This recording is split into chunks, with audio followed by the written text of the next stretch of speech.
Hey, I'm Rob Adler, and welcome to Understanding Upstate. It's the podcast dedicated to exploring what makes Upstate New York such a unique place. Each week, my co-host Jim Search and I dive into a new Upstate topic to better understand what's up Upstate. And today, we're headed back to Binghamton to cover the Rumble Ponies. Hell yeah. Yeah, listen. I'm excited for... Oh, dude. I mean, I think it's important to tell these speedy freaks out here how much you and I fuck with minor league baseball here, man. This is huge. I mean, and the Rumble Ponies being the one and only minor league team from Binghamton, right? That's right, baby. They're great. Oh, Everything I've learned today, I'll say this, not everything, but I've loved most of what I've learned. There's some, we'll get to it, but there's I can't wait. There's some crazy things going on with minor league baseball. Oh, totally. I mean, you know, there's always a wild time to be had at a minor league team, minor league baseball game. Like, so much so that, like, you know, I had friends who, like, you know, because I would, like, always rampantly post, like, I'm at the Cyclones or I'm at the River Rats or whatever fucking team. And my friends are like, hey, I got tickets to the Yankees. Like, I'm good. Like, you know what I mean? I'm not ready to pay $18.50 for a beer. Like, that sounds awful. No. I've budgeted a good $30 for this adventure. And trust. And that'll go far. That'll go far. I believe our local minor league team, the Brooklyn Cyclones, man, they had some insane beer deals last year where there was about 1 or 2 weeks where anytime I saw someone for the first time in a couple of weeks, I'm like, yo, did you hear about the Cyclones beer promotions? Like, it was the talk of the town for a minute. And they were great. You and I partook in one of their final home games. Oh my God. Last year. I'll say this just as a quick aside. This is perhaps the most timely we've been with an episode. Sure. Sometimes we've I think we had a good holiday episode that was well planned. But right. This is like the week this comes out is like the week of opening minor league opening season, right? Yeah. Opening. But as I was saying, we helped close out last season, and we had a wild time of our own. I think what might be one of my most favorite minor league baseball experiences, which is actually kind of hard to quantify because I had some good ones. But Jim, you were very lucky in a number of ways. I like to say talent and hard work, Rob. Luck, I feel like luck had nothing to do with it, baby. Prepared. We showed up early. Yeah, that played a big factor. Mm-hmm.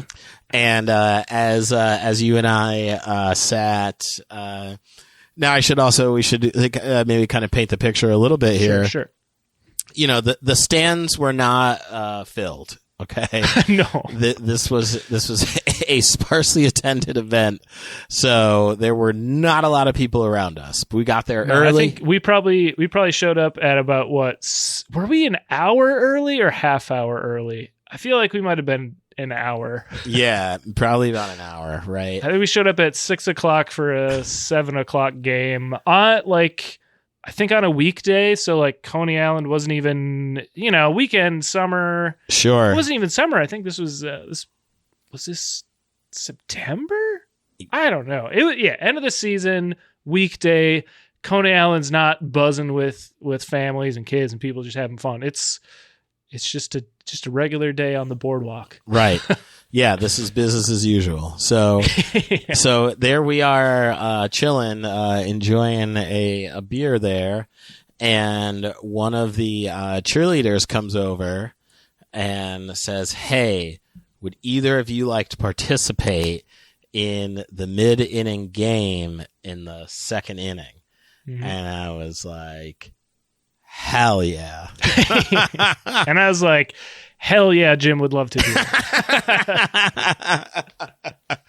Yeah, I mean, I'll say this. I was not afraid for this. And I don't know if this was I don't know if this was the Pilsner talking, but I said, you know what? Sure. You know what, Jim?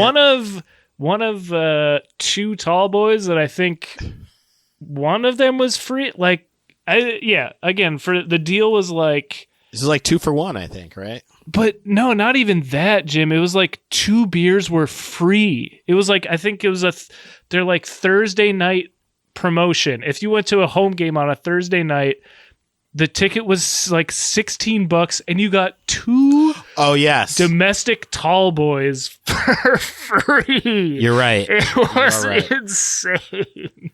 It's a crazy fucking deal that they're passing out, right? So, here I am, again, Pilsnered up, and they're like, yeah, you want to participate in the mid-inning game? I'm like, hell yeah, I do. And once they give us the rundown, it is a pitch contest. No, Jim, it's not just a pitch contest. It's the big pitch. The big pitch. You're right. I keep underselling this. Arguably the Oh, I'm so sorry. It was the Ridgewood Savings Bank big pitch. That's right. Ridgewood Savings was in full effect. And boy, were they like, are you ready to make this big pitch? And you know what? It's all a blur. I got out on the field, spoke to King Henry. King Henry, who is the mascot for the Cyclones, but he's just a man from Brooklyn in a red suit with a crown of like red velvet crown, and he talks with the raspiest voice you ever heard. I would try and do the impression, but I'm afraid to redline it. You would hurt yourself. I would hurt myself. We're gonna blow out mics. You're gonna blow out your vocal cords. Just don't do it. It's so loud, and it's very high pitch, right? Yeah, it's Taffer-esque. If anyone's a fan of Bar Rescue, yes, it's think shades of John Taffer, right? So he's like, we got Jim out here, and Jim's friend. Which I was trying to document the proceedings, and I for Speedy Freaks, I occasionally work in video filming. So I was like, I was trying to stay out of the way, but like no one told me where to be. Right. So it was like, Jim's friend doesn't know where to stay. I was like, this son of a bitch. He wasn't king. Yeah. I tell you what. It would be in the parking lot. It'd be Rob and Henry, not King Henry. It'd be Rob and Henry in the parking lot, baby. Hey, we're all just paupers in the parking lot. We're all just regular taxpayers out there, my guy. So, you know what? If you wanna pop that shit now, dog, I could bounce you off this Toyota Corolla if you want to really get into it. But back to the big pitch, which I don't think we've described the game. It's a giant board with like a small hole with a net, and you gotta get the baseball into the hole. Right? One shot deal too. You get one shot, right? Yep. And one chance. This is it. Pressure makes diamonds, right? Yeah. Yeah. And, I pull up, got the ball, just didn't even hesitate. Let it fly, sunk it. Not even a comical wind up or anything, like just in. No. In. And tossed it in. The crowd goes nuts. On the inside, I'm crying. Right? Yep. But I'm a professional. Sure. I tip my hat to the crowd as a true baseball player might be. Henry's going wild. He's like, he did it. All right, Jim, head on over there. This is like a ratcheted down version, right? He's like, head on over to the bullpen and we'll get you your prize. And I'm like, hell yeah. And he throws in a couple more, let's hear it for Jim's friend. Which was great. You definitely got your flowers. I had wished that, your name is fucking Rob. No. I was Jim's friend that night. And we came back, when we came back to the stands, there was chantings of Jim's friend. Yeah. Fantastic. Yeah. Which happened at least one more time during the night when I went to go get my second free beer. Yo, man. So again, and this was all for $16, guys. Yeah. Oh my God. And a subway ride, but like, right. Worth it. Totally worth it. And like after the game, like we went to like Nathan's, right? Yeah. And like, well, we were hanging out at Coney Island Brewing, which sadly the tap room is closed. But people walked by and were like, "That's Jim! Mm-hmm. Oh, that's Jim's friend!" It was we were local celebrities, and I will say this: there is no place I'd rather be a local celebrity for a day than Coney Island, Brooklyn. Hell yeah! God, what a feeling! Oh my God! Feeling. So. All this to be said, folks, that we really have a deep appreciation for minor league baseball.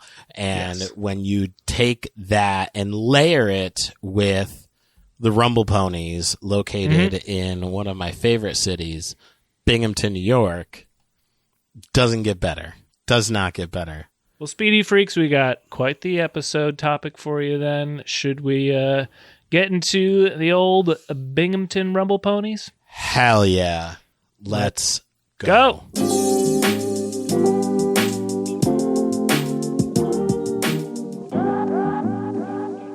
Now, here's the thing, right? Is before you get to the Rumble Ponies, you have to kind of go back in time, right? You got to talk about the history.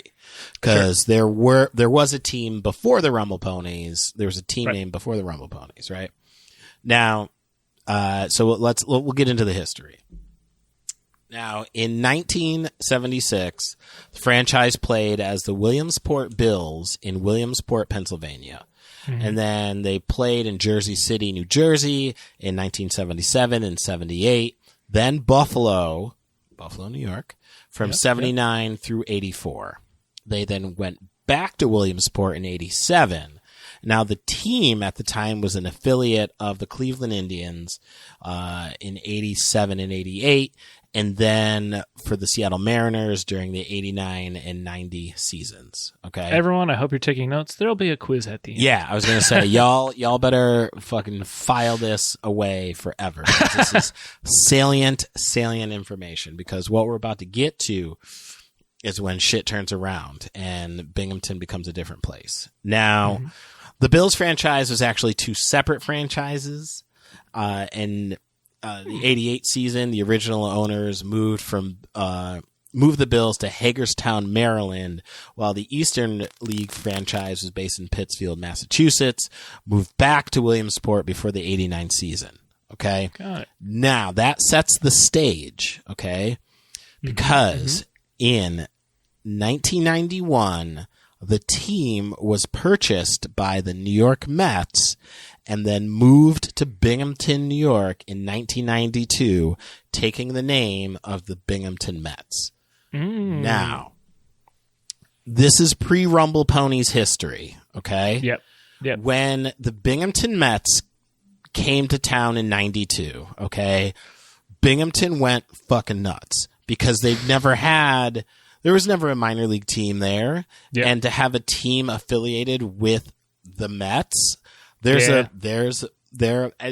much as Binghamton is a Yankees town, like, they're willing to get behind this, right? This is big. So everyone was going to games. It was the place to be. And like, it was iconic. Like, there was Mets swag everywhere. B-Mets they were the thing, right? Yeah, I was going to say they were affectionately referred to as the B-Mets, right? Yes, the B-Mets. And this was at the Nice Egg Stadium, which became the Marabito Stadium much later. But fact remains that, like, when the Binghamton Mets were there, it was the shit. Okay. And a brand new stadium was built for them. Like, it was, like you said, there was no team there prior, so it was all brand new. This was huge. Yeah, you're absolutely right. Now, as I got older, there was a new element that came into play, and this was the iconic Thirsty Thursday event that happened at the stadium. Yes. And still there to this day, right? Oh, of course. You're still there. Now, I did a little research for this because I was just like, man, what was the deal? Well, like, what was the beer deal for Thirsty Thursdays?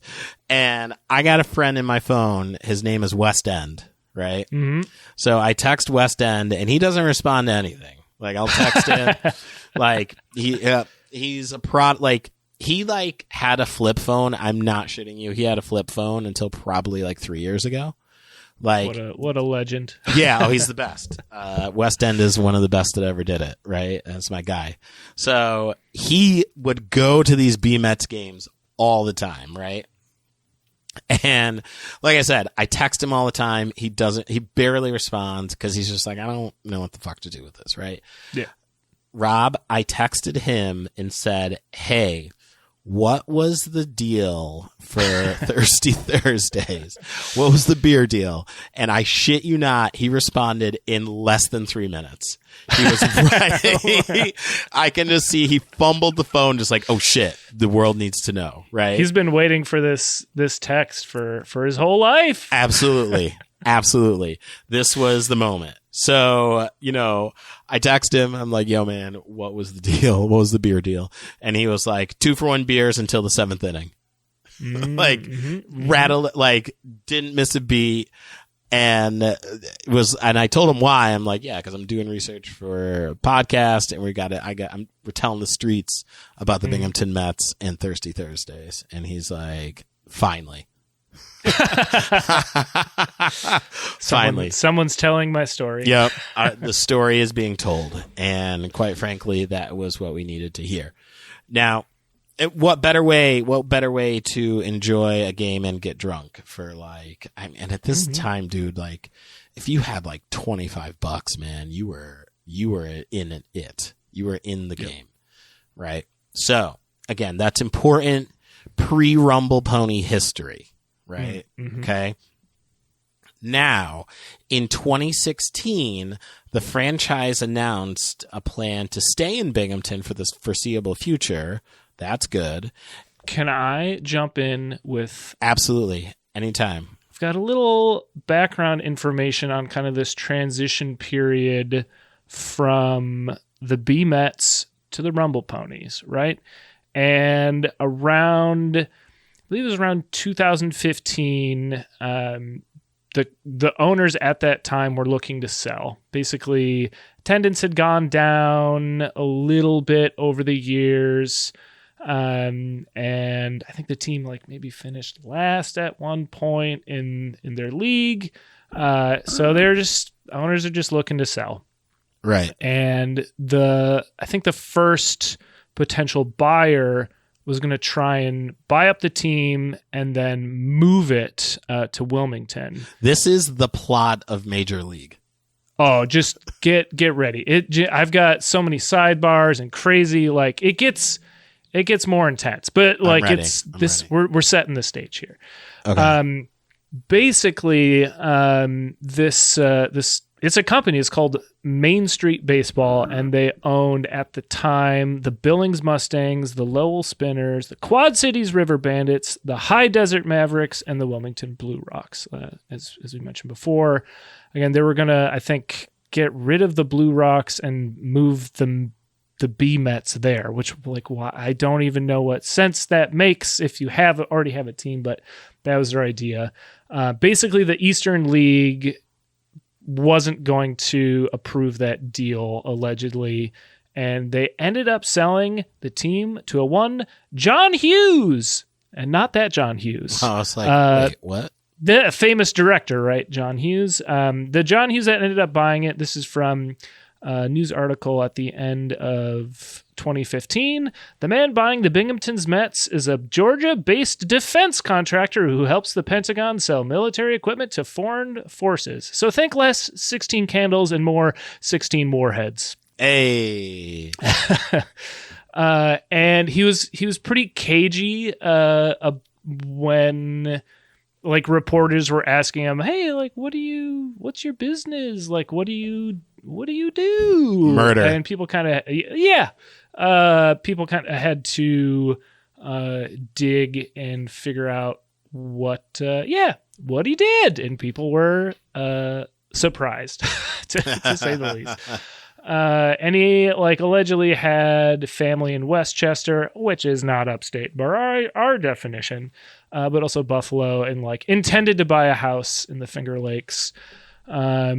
He had tried to like own, or it had been a goal of his for a long time to be involved in the business of baseball. Interesting. But it's his purchase that allowed the Binghamton Mets to stay. And he like basically committed to keeping the Mets, at the time, the Binghamton Mets in Binghamton. Obviously invested money in the stadium and just wanted to,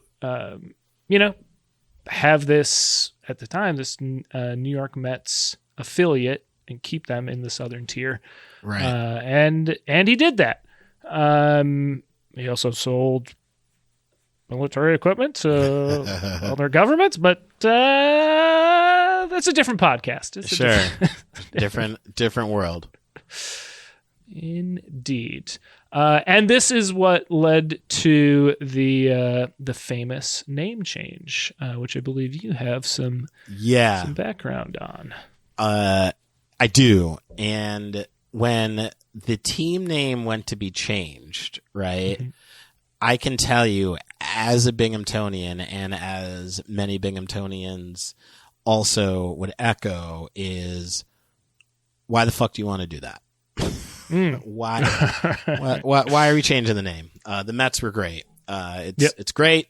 It's that name has been around for a while, and we like it because it also kind of explains where one might go. Yeah. Post Binghamton Mets, right?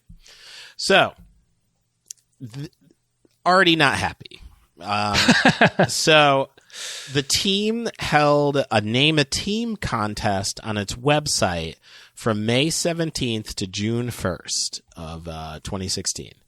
Mm-hmm. Now, the finalists were the Bullheads, because the bullhead catfish is abundant in the Susquehanna River. No. The Gobblers Jesus Christ. The Gobblers. Yes, the Gobblers. Get out of here. The Gobblers. I think it's because of like hunting, right? It is. Which, that's a stretch. Yeah, because of the rich hunting culture in the area, as well as the turkeys that are in Binghamton. Sure. Absolutely not. Absolutely not. The Rocking Horses for Jesus Christ, for the Triple Cities nickname as a carousel capital of the world. I'm not doing that. That's a different kind of horse. It's a rocking horse, not a carousel horse. Yeah. What are they doing? None of these are good, right? So now what arguably is the one that I think really grinds my gears is the Stud Muffins, which for the collection of carousel horses in Binghamton. Yeah. I don't see the connection there, but what I can say is get the fuck out of here. This is not an 80s rom-com. We're not doing that. I think because you like a horse, that a male horse that you want to mate is a stud. Right? Yeah. So naturally that's what you should call your baseball team. Sure. Because you're breeding baseball, whatever. So then, I'm sorry. There's another team before I'll get to the arrived on name, which we all know what it is. Right. But then there's the Timber Jockeys.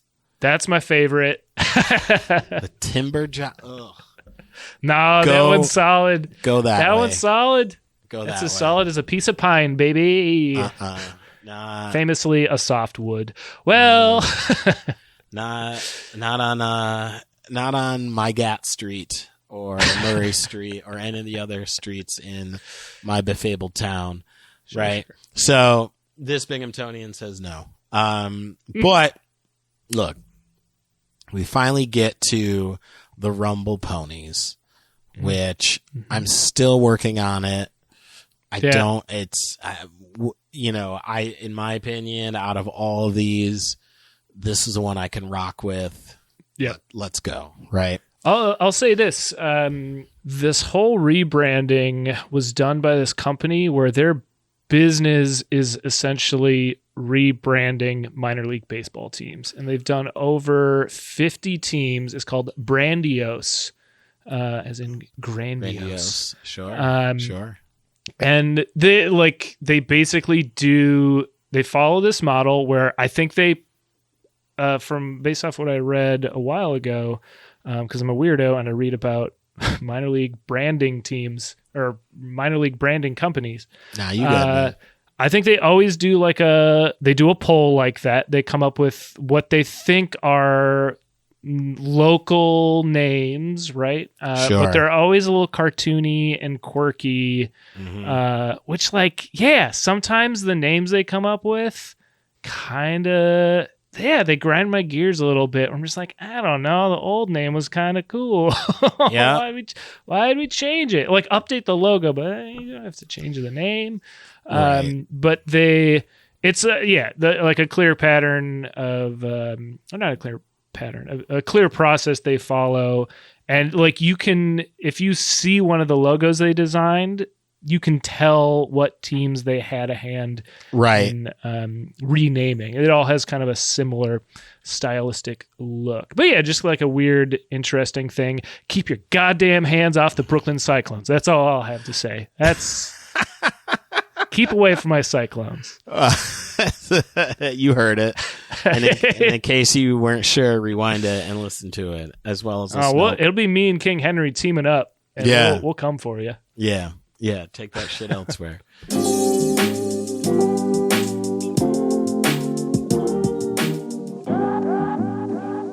So, November 3rd, 2016, the team announced that it would be rebranding as the Binghamton Rumble Ponies.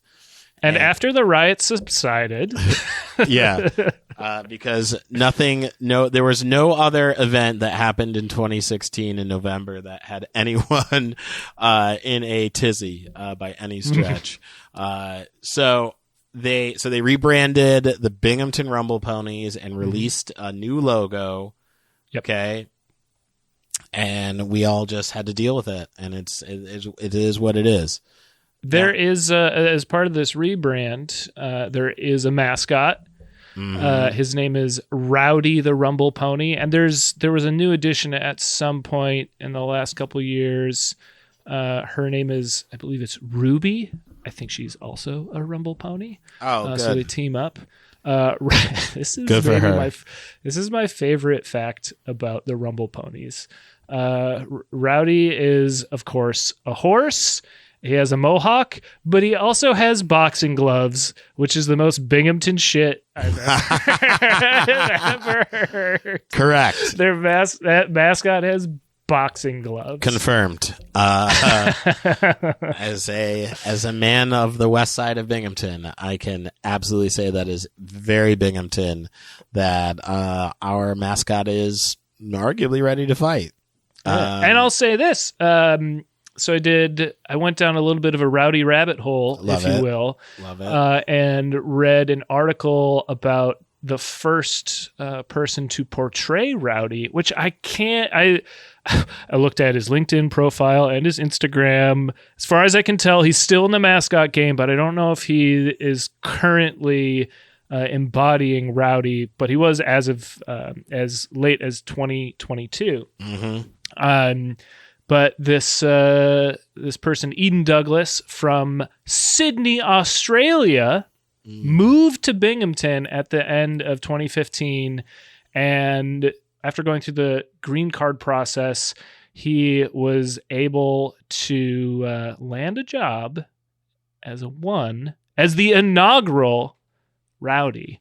And this was done through an open audition at the local mall, and this person, Eden, had actually been a professional mascot for a while in Australia, and actually had been a part of the Australian Football League for the Richmond Tigers and the Brisbane Lions as their mascots. And so he had experience. He had his own costumes. He showed up as a polar bear and did a Taylor Swift dance, and shit, they were blown away. And like, there's a quote where it's like, "We knew we found our Rowdy," which is great. That's incredible. Now, that sets the stage for our beloved Rumble Ponies, which are there to this very day. They are often at it, or up and at it, however you want to go with that. Now, so to give you a little connection here, right? I think we talked about a little bit about this at the beginning, but the Mets High A affiliate. Okay, the Brooklyn Cyclones are connected to the Rumble Ponies. They're like our cousins, if you will. Are named after the amusement park ride, specifically the Coney Island Cyclone roller coaster in Luna Park. Now, in 2019, Major League Baseball released a proposal to sever ties with 42 minor league teams, including the Rumble Ponies. And fellow Double-A teams such as the Erie Seawolves and the Chattanooga Lookouts in 2021. Now, I don't know what happens when Major League Baseball severs ties with you. I guess you go into the streets. Jim, I can tell you exactly what happened. Okay. Are you ready? I'm ready. Yeah, talk to me. So this plan is announced, and specifically this has implications for the New York Pennsylvania League, which they were just going to get rid of, which include the Aberdeen Ironbirds, the Brooklyn Cyclones, Hudson Valley Renegades, Staten Island Yankees, the Auburn Doubledays, Batavia Muck Dogs, Mahoning Valley Scrappers. I'm really regretting reading all these names at this point. State College Spikes, the West Virginia Black Bears, and the Williamsport Crosscutters. And basically, this meant that the Rumble Ponies, they were going to fold. This is what happened to the Staten Island Yankees as well, which that does not exist as a team anymore. Sure. Though later on they would a new team would take their place. But the Cyclones lost their affiliateship. Affiliation. That's the word. They lost their affiliation with the Mets. Basically, the plan was to fold the league. A lot of these teams are going to go away. But the Cyclones, who were the last team to win the league in 2019, because in 2020 it didn't happen because of COVID, they were going to get bumped up to become the Double-A affiliate for the Mets. So like you said, they're cousins, but as we know, families sometimes fight. And the Cyclones took what was rightfully the Rumble Ponies, or should we say the Binghamton Mets. Right. So all of this starts in motion, and indeed the league folds, and again, like Staten Island Yankees are gone for a while. I remember reading articles at the time like there's no more minor league baseball at Staten Island. Like a lot of people didn't know it was going to happen, and the same thing happened for the Rumble Ponies. There was a while I was reading an article from 2020 where they didn't know what the future held for them.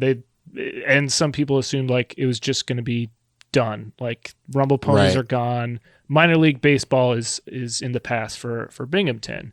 This is from one article that I read. It said, Binghamton, unfortunately, is caught in a perfect storm of factors guaranteeing their demise. Attendance is low.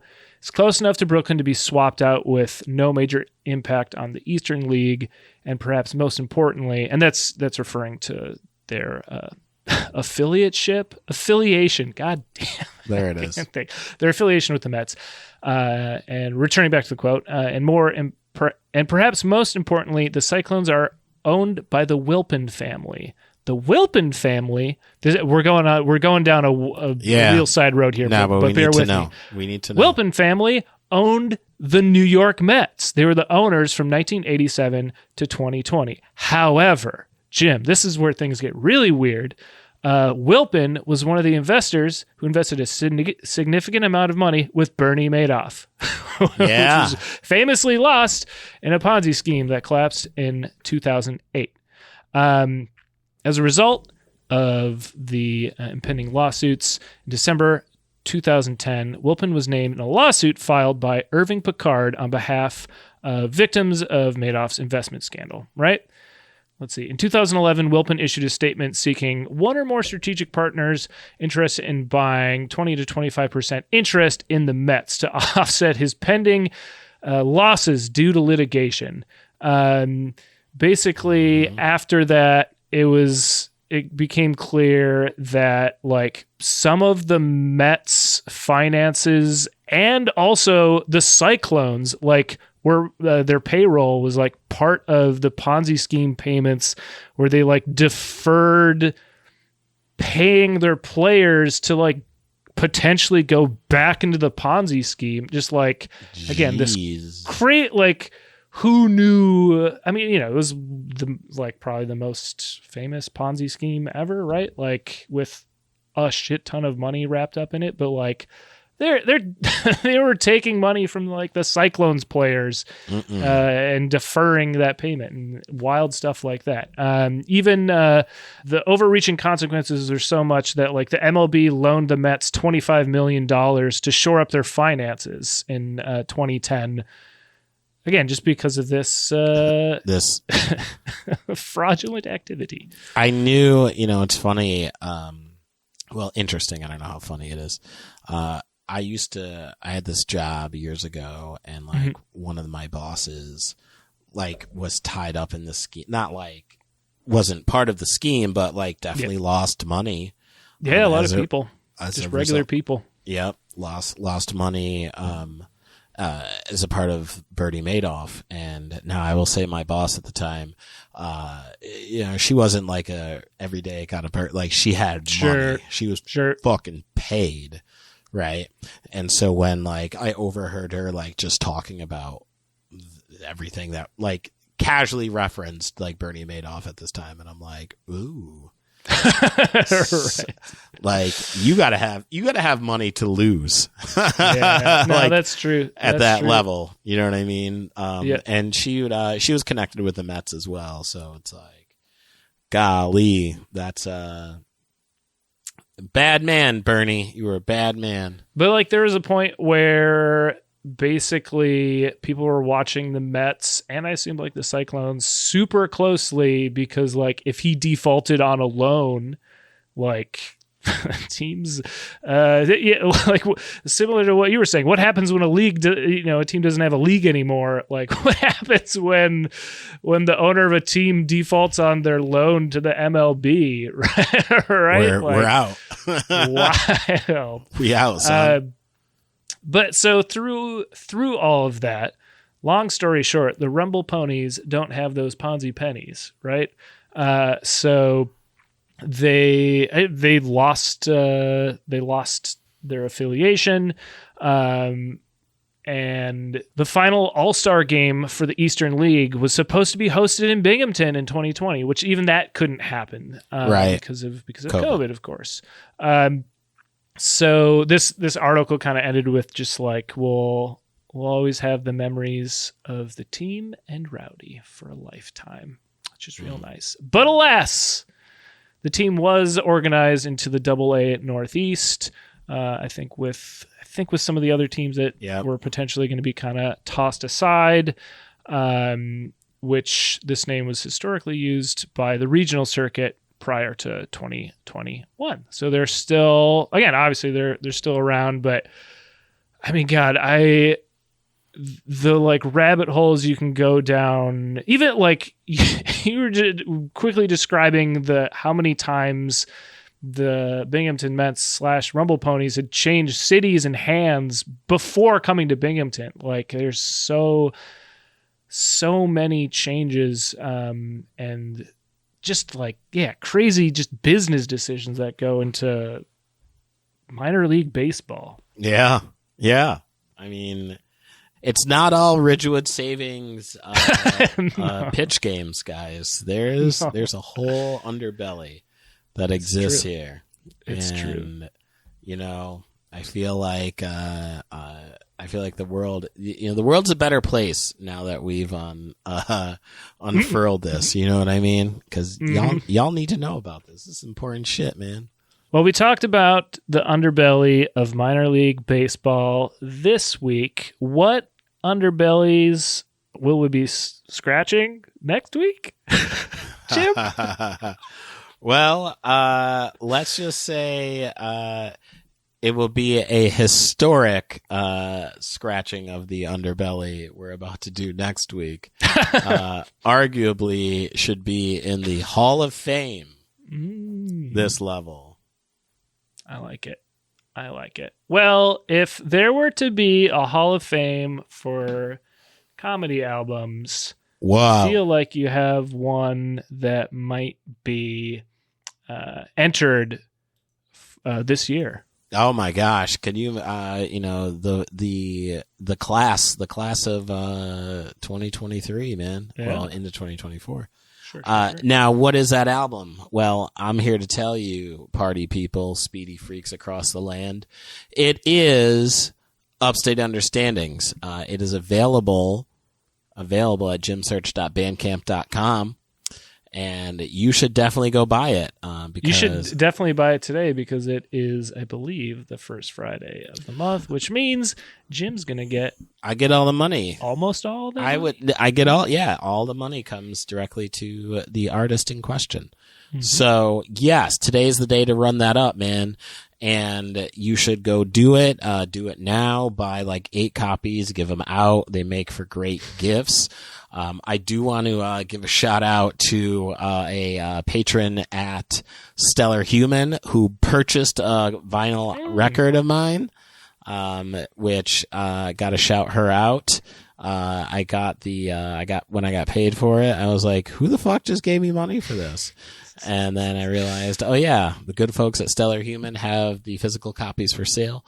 Nice. But you know what, folks? I'm not talking about them. I'm talking about you right now. I'm talking about you and how you should be going to gymsearch.bandcamp.com because it's Bandcamp Friday and you need to purchase my album. So I will say this very quickly before we, because I won't have time to wish it a happy birthday, but my album turns 1. My album turns 1 year old. April 7th was when the album was released. This podcast comes out April 5th. Yeah, we're going to be out on the 5th, so I want to say happy birthday to Upstate Understandings. You turn 1 year old, baby. Wow. Now, Rob, it's Bandcamp Friday. There's people out there that got money to spend. They bought my album. All that money came to me. Is there any other albums they should purchase so that money would go directly to that artist? Is there an album? It's true. And let's just say, you're planning on going to a minor league baseball game. You're gonna show up an hour early because you want to do the big pitch, and you're gonna have to kill time. And my album is like just under an hour, so it's gonna be the perfect thing to listen to while you're just sitting in the bleachers drinking your first of many tall boys. And it's called Hell Yeah. New York Sticky. It's available at brooklynfrequency.bandcamp.com. Throw me a few bones for it. I'm going to try and put it out on mini disc for the 10 people in the world that might want to buy that. So if you want to help fund that that crazy endeavor, go buy my album, or wait for it to be out on a medium that no one uses and arguably few people used when it was popular. That aside, speaking about things that are popular, our podcast could be helped to become more popular if you subscribe, rate, review, and I forgot to say and before review, so just and review. So review it twice on 2 different platforms. Yes. If you give us a 5-star rating and also review, you can throw in an upstate topic that you would like to hear us cover. That could be a person, a place, or a thing. Sure. Historical event. We'll take any suggestions. So just throw us that, preferably at Apple Podcasts, but wherever you like to listen to podcasts. Jim. Yes. Having said that, should we close out this episode? Yeah, hell yeah. We gave these folks some real good content about the world of minor league baseball, specifically in Binghamton, New York. Mm-hmm. So yeah, we gotta get up out of here, man. Jim, I got one last thing to say to you then. Well, what would that be? Batter up! I'm so sorry to my neighbors and my wife and my cat. That was too loud. Bye.